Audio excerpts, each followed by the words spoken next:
ainda longe, o pai o avistou, e correu-lhe ao encontro, abraçou e beijou.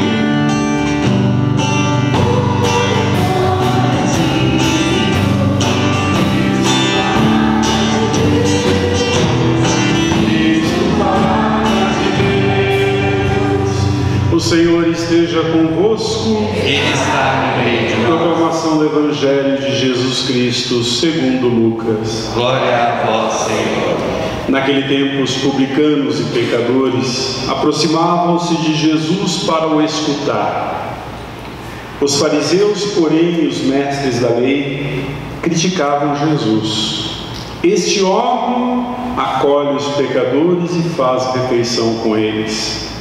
Então Jesus contou-lhes esta parábola. Um homem tinha 2 filhos. O mais novo disse ao pai: Pai, dá-me parte da herança que me cabe. E o pai dividiu os bens entre eles. Poucos dias depois, o filho mais novo juntou o que era seu e partiu para um lugar distante. E ali esbanjou tudo numa vida desenfreada. Quando tinha gasto tudo o que possuía, houve uma grande fome naquela região e ele começou a passar necessidade. Então foi pedir trabalho a um homem do lugar que o mandou para seu campo cuidar dos porcos. O rapaz queria matar a fome com a comida que os porcos comiam, mas nem isto lhe davam. Então caiu em si e disse: Quantos empregados do meu pai têm pão com fartura e eu aqui morrendo de fome? Vou-me embora, vou voltar para meu pai e dizer-lhe: Pai, pequei contra Deus e contra ti, já não mereço ser chamado teu filho, trata-me como a um dos teus empregados. Então ele partiu e voltou para seu pai. Quando ainda estava longe, seu pai o avistou e sentiu compaixão. Correu-lhe ao encontro, abraçou-o e cobriu de beijos. O filho então lhe disse: Pai, pequei contra Deus e contra ti, já não mereço ser chamado teu filho. Mas o pai disse aos empregados: Trazei depressa a melhor túnica para vestir meu filho, e ponde um anel no seu dedo e sandálias nos pés. Trazei o novilho gordo e matai-o, vamos fazer um banquete. Porque esse meu filho estava morto e tornou a viver, estava perdido e foi encontrado. E começaram a festa. O filho mais velho estava no campo. Ao voltar já perto de casa, ouviu música e barulho de dança. Então chamou um dos criados e perguntou o que estava acontecendo. O criado respondeu: É teu irmão que voltou. Teu pai matou o novilho gordo porque o recuperou com saúde. Mas ele ficou com raiva e não queria entrar. O pai, saindo, insistia com ele. Ele, porém, respondeu ao pai: Eu trabalho para ti há tantos anos, jamais desobedeci a qualquer ordem tua, e tu nunca me deste um cabrito para eu festejar com meus amigos. Quando chegou esse teu filho, que esbanjou teus bens com prostitutas, matas para ele o novilho cevado. Então o pai lhe disse: Filho, tu estás sempre comigo, e tudo o que é meu é teu. Mas era preciso festejar e alegrar-nos, porque esse teu irmão estava morto e tornou a viver, estava perdido e foi encontrado. Palavra da salvação. Glória a vós, Senhor. Que as palavras do Santo Evangelho perdoem os nossos pecados. Amém. Podemos citar 2 atitudes. Tem uma atitude menor e uma atitude maior. A atitude maior foi do filho, que se levantou e foi. E a do pai é a maior. Ele saiu correndo ao encontro do filho e o cobriu de beijos. Um representa o pecador, um pecador decidido a mudar de vida, portanto. Vejam bem, ele não só fica fazendo planos, como se levanta e vai. A determinação é muito boa, mas a atitude é melhor ainda. O desejo de fazer coisas boas, muito bem. Agora eu vou emagrecer. Agora eu vou fazer exercícios. O agora que você fala é agora daqui a 100 anos, né? É um agora que não é bem agora. Quer dizer, é muito bom ter desejo de mudar, é muito bom ter desejo de melhorar, mas melhor é mudar, é se levantar e fazer. Quantos nós dizemos isso? Eu vou fazer, tenho que mudar minha vida. Você sabe que tem que mudar, mas não muda. Deus abençoa o seu desejo, mas abençoa muito mais a sua atitude. Bom, o filho fez o mínimo, como eu falei, o pai fez o máximo. Vejam que o filho, ele fez o mínimo, quer dizer, ele fez uma parte da caminhada. O pai fez a outra parte. A parte do pai é sempre maior. Por que a parte do pai é sempre maior? Porque que perdoar é maior do que se arrepender. Porque nós, por mais que perdoemos, sempre ficaremos muito distantes do perdão. É mais fácil arrepender. Arrepender é fácil, chora, eu fiz errado, não vou fazer mais. Perdoar é sempre mais difícil. Precisa de uma dose maior de graça que muitas vezes não está em nós. Então a parte maior é sempre Deus que faz. Você faz a parte mínima, que é se arrepender. Deus faz a parte máxima, que é perdoar. Nós nunca estaremos nesse nível. Mas você não despreze aquilo que você faz, por menor que seja. Nós temos a fé, mas a fé ainda é muito pequenininha em relação ao que Deus pode dar. A fé é sempre pequena em relação ao amor. O amor é sempre maior do que a fé, mas a fé é uma gota de água. É com a gota de água que Deus faz o oceano. Aí que está. Deus aproveita qualquer gesto seu para torná-lo um grande gesto. Nessa história, o homem se levantou, o filho se levantou para pedir perdão ao pai. O pai já estava correndo na direção dele. O Evangelho não fala que o filho viu o pai. O filho não conseguia ver o pai. O pai viu o filho. O pai foi quem viu o filho. Os olhos de compaixão são mais ágeis que os olhos do arrependimento. Muito mais ágeis. Mesmo os olhos da nossa fé são pequenos em comparação com os olhos do amor do Pai. Deus vê ali, o Pai vê ali um pecador, antes que o pecador o veja. Antes que eu peça perdão, o Pai já me vê como um pecador necessitado. Eu penso que o filho não deve ter viajado a toda velocidade, ele deve ter corrido, porque quando nós somos assolados pela culpa, nós não corremos, nós andamos devagar, porque a culpa pesa. Para ir pedir perdão por um erro que cometemos, a gente demora, a gente pensa, a gente vai, mas vai devagar, vai se arrastando, porque com a culpa vem a dúvida, vem o medo. Será que ele vai me receber? Será que ele vai me perdoar? Ele não conseguia correr, porque o coração estava pesado, mas o Pai sim. O Pai que não tem culpa nenhuma, corre. Quem não tem culpa, corre. Quem não tem o peso da culpa, corre. Os passos do arrependimento, meus irmãos, são sempre lentos. Ligeiros são os passos do perdão. Deus pode correr enquanto nós mancamos, enquanto nós estamos na vida andando devagar pelo peso de alguma coisa que nos oprime. Deus está correndo sempre em nossa direção. Às vezes você tem a impressão que não está saindo do lugar. mas Deus vem em sua direção correndo. O pai, quando encontra o filho, o abraça e não para de beijá-lo. O filho queria confessar tudo, falar para o pai tudo. Pai, olha o que aconteceu comigo. O pai não espera. O pai nem espera a sua confissão. Agarra o filho pelo pescoço e cobre de beijos. Meus amados irmãos, enquanto nós colocamos muito desejo em pecar, Deus coloca muito desejo em perdoar.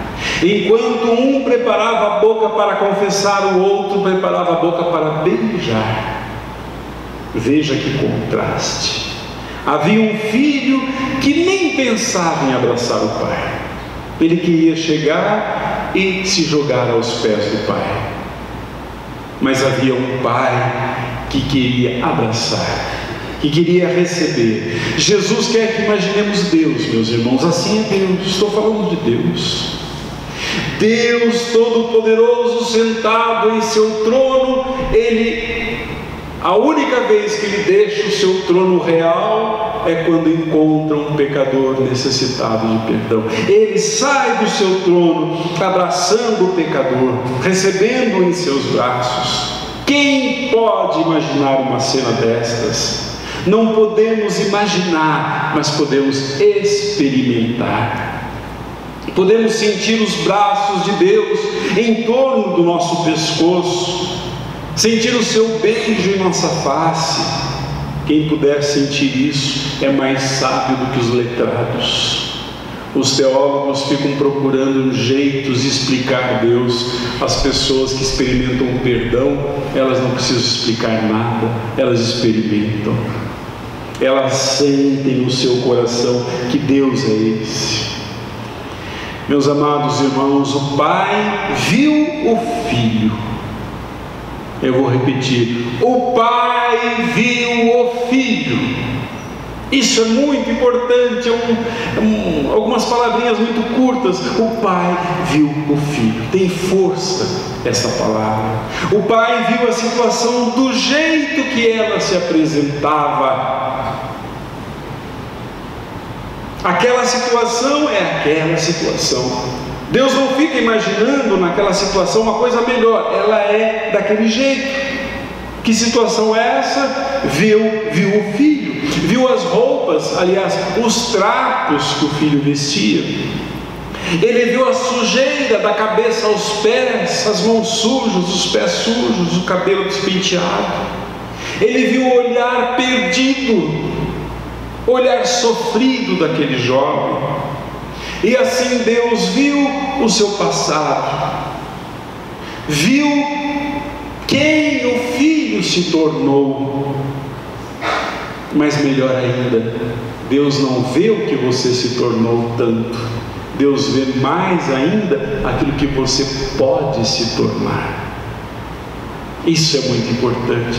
Deus, quando vê um pecador, não vê o pecador no que ele se tornou, mas vê naquilo que ele pode se tornar. Deus sempre tem um futuro para nós, meus irmãos. Quem pensa em passado somos nós.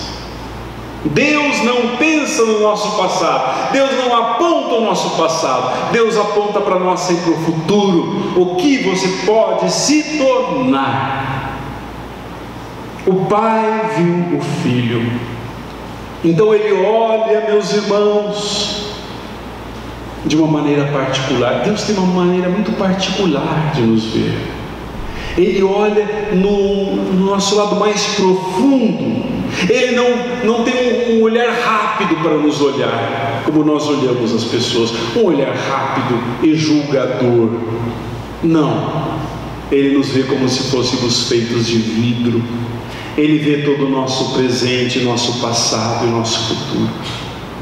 Nós temos a triste tendência de olhar no outro o seu passado. Esse daqui não tem jeito. Esse daqui não tem conserto. Aos olhos de Deus todos temos jeito, aos olhos de Deus todos temos conserto. Então Deus, quando nos vê, não tem raiva no seu olhar, tem amor. Todo mundo já conhece aquela história, né? Meu pai, lá na minha casa, quando bastava ele olhar, a gente já sabia que estava fazendo uma coisa errada. Não é assim? Mesmo o pai que ama seu filho, a mãe que ama seu filho, nunca vai ser capaz de amar como Deus. Deus não tem esse olhar de desconfiança para nós, e nem de ressentimento. Quando nós fazemos uma coisa errada, a nossa mãe e nosso pai nos olham com um olhar diferente.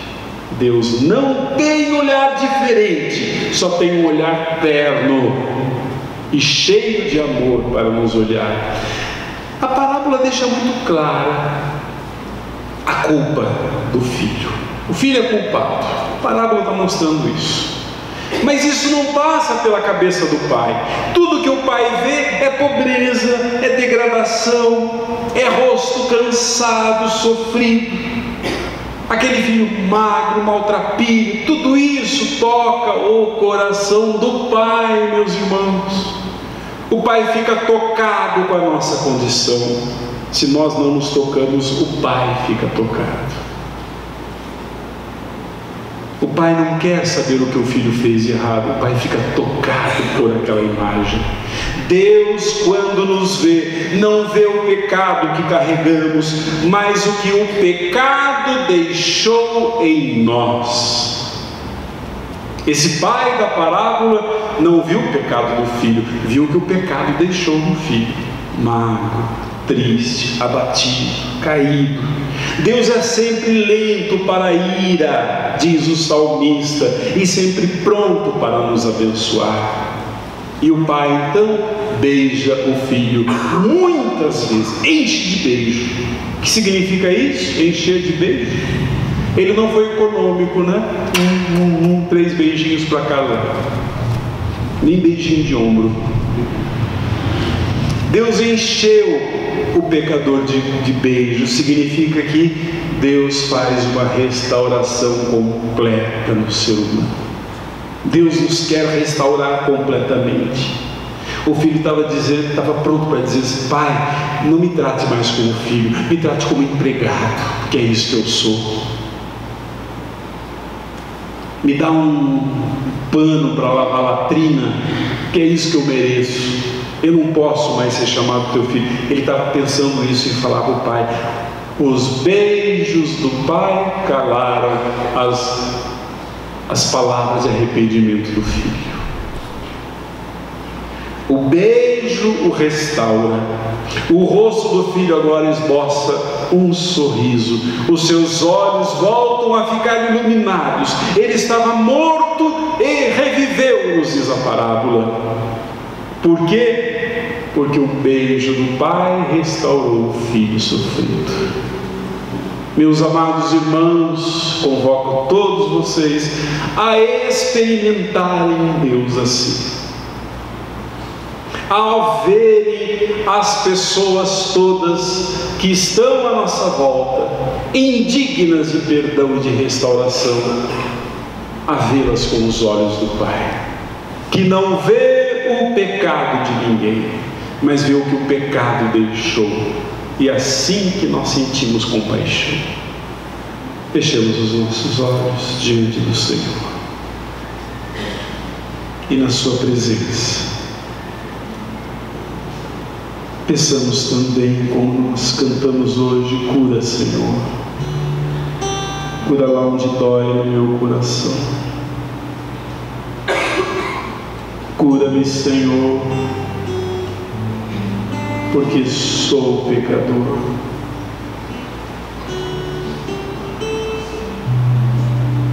Meu coração anseia por Ti, Senhor,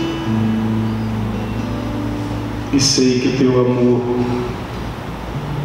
Teu amor é mais que minhas faltas. Pai querido, como a águia, eu possa voar em busca de um sol, em busca de luz, para que meu coração, Senhor, tenha menos ansiedade e saiba esperar em Ti. Que meu coração confie em Ti nas mais negras trevas, Quando meu coração estiver perdido no meio da escuridão, que tua luz brilhe e me mostre o caminho, Senhor. Porque eu estou confiante. E quem é confiante, o Senhor não despreza, porque teu amor é mais que minhas faltas.